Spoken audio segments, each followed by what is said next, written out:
Hello everyone! I am here today in Izegem and I'm actually visiting the Oude Maalderij, shortened as D.O.M, D.O.M brewery, but that's more for the export countries.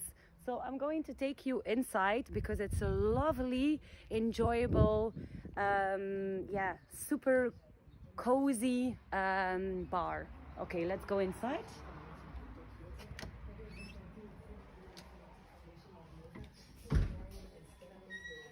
And there you can see Jef, the owner, together with his girlfriend Liselot. And here you can see the lovely prizes that they won already.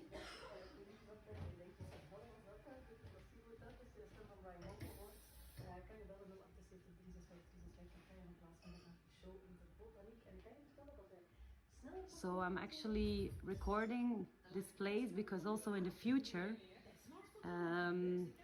we might organize here a tasting,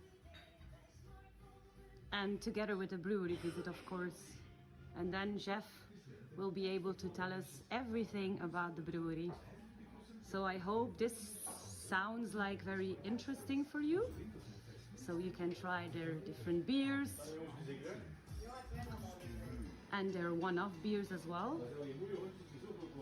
And if you ask me, it's one of the most coziest bars I ever saw in West Flanders. So see you!